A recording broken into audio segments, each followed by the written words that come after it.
তথ্য ও সম্প্রচার উপদেষ্টা মোহাম্মদ মাহফুজ আলম বলেছেন, সংবাদপত্রের গুণগত মান উন্নয়নে টাস্কফোর্স গঠন করবে সরকার। এই টাস্কফোর্স স্বচ্ছতার সঙ্গে সংবাদপত্রের প্রকৃত প্রচার সংখ্যা নির্ধারণ, ওয়েজ বোর্ড বাস্তবায়ন, বিজ্ঞাপন হার নির্ধারণ সহ সংবাদপত্রের সার্বিক উন্নয়নে কাজ করবে। আজ তথ্য ও সম্প্রচার মন্ত্রণালয়ের সভাকক্ষে চলচ্চিত্র ও প্রকাশনা অধিদপ্তর ডিএফপি অংশীজনের সভায় উপদেষ্টা একথা বলেন। সরকারের নীতিমালা মেনে সংবাদপত্র প্রকাশের উপর গুরুত্ব আরোপ করে উপদেষ্টা বলেন, সরকারি নীতিমালা মেনে প্রকাশিত সংবাদপত্রগুলোই বিজ্ঞাপন সহ সরকারি সুবিধা পাবে। সরকার কোনো সংবাদপত্র বন্ধ করতে চায় না উল্লেখ করে তিনি বলেন, সংবাদপত্র প্রকাশের সঙ্গে সংশ্লিষ্ট প্রত্যেকটি স্তরে স্বচ্ছতা নিশ্চিত করতে হবে।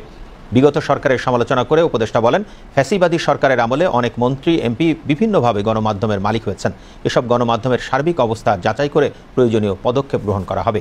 সভায় তথ্য ও সম্প্রচার সচিব মাহবুবা ফারজানা, গণমাধ্যম সংস্কার কমিশনের প্রধান কামাল আহমেদ, চলচ্চিত্র ও প্রকাশনা অধিদপ্তরের মহাপরিচালক খালেদা বেগম, গণযোগাযোগ ও সাংবাদিকতা বিভাগের অধ্যাপক ডক্টর গীতিয়ারা নাসরিন, জাতীয় প্রেস ক্লাবের সভাপতি হাসান হাফিজ, বিএফইউজের মহাসচিব কাদের গনি চৌধুরী, ডিইউজের সভাপতি শহীদুল ইসলাম, বিভিন্ন সংবাদপত্রের সম্পাদক ও প্রতিনিধি সহ সরকারি কর্মকর্তাগণ উপস্থিত ছিলেন।